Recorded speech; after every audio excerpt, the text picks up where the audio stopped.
বিষ্ণু ইসা ইসলামের কাছে কেউ যদি হাত পাততো, যদি দেখতেন তার কাজ করার যোগ্যতা আছে, বিষ্ণু ইসা ইসলাম ভিক্ষা দিতেন না, কাজে উৎসাহিত করতেন, ভিক্ষাবৃত্তিকে অনুৎসাহিত করতেন। এক যুবক এসে হাত পাতলো, বিষ্ণু ইসা ইসলাম আমার কিছু দেন। নবী বললেন, তুমি তো শক্ত সামর্থ্য মানুষ, বাসায় কি আছে বলো। সে বলে, আমার বাড়িতে একটা পানি খাওয়ার জগ আছে আর একটা চাদর আছে। বিষ্ণু ইসা ইসলাম বললেন, নিয়ে আস। সে নিয়ে আস। এবার বিষ্ণু ইসা ইসলাম চাদর আর জগ দুইটা নিয়ে সাহাবাদেরকে বললেন, মাইয়াশতারি হাদাইন, কে কিনবে? চাদর আর জগটা নিলামে তুললেন, এই কে কিনবে?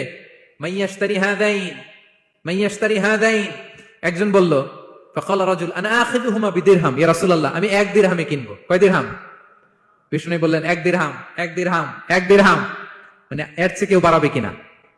মাইয়াজিদু আলা যালিক, এর চেয়ে বাড়ায় দিবা কে? আরেক সাহাবী বলল, ইয়া রাসূলুল্লাহ, আমি 2 দিরহামে কিনবো। 2 দিরহাম, 2 দিরহাম, 2 দিরহাম, আর বাড়ে না। বিষ্ণু ইসলাম তার কাছে 2 দিরহাম দিয়ে বিক্রি করে দিলেন। 2 দিরহাম নিয়ে যুবককে বললেন, নাও, এই 1 দিরহাম দিয়ে কিছু খাবার কিনে তোমার ফ্যামিলিকে দিয়ে আস। আরেক দিরহাম দিয়ে একটা কুঠার কিনে নিয়ে আস। তো যুবক কুঠার কিনে আনলো।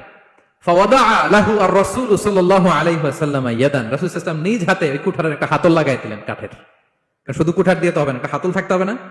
বিষ্ণু সাল্লাল্লাহু আলাইহি ওয়াসাল্লাম ওনার মোবারক হাতে, বরকতময় হাতে ওই কুঠারে একটা হাতল লাগাই দিলেন। এবার বললেন, যাও, 1 দিরহাম দিয়ে কুঠার, আরেক দিরহাম দিয়ে খাবার কিনে আনো। এই কুঠার দিয়ে জঙ্গলে যে কাঠ কেটে লাকড়ি বেচে জীবিকা নির্বাহ করো। সামনের 15 দিন আমার সামনে যেন তোমার ঘুরঘুর করতে না দেখি। এ বেচারা গেল, 1 দিরহাম দিয়ে ফ্যামিলিতে খাবার দিল, আর লাকড়ি নিয়ে কাঠ কাটতে না কাটতে কয়েকদিনের ব্যবধানে ও 10 দিরহাম কামায় ফেলছে। আস্তে আস্তে আস্তে আস্তে সে স্বাবলম্বী হয়ে গেল।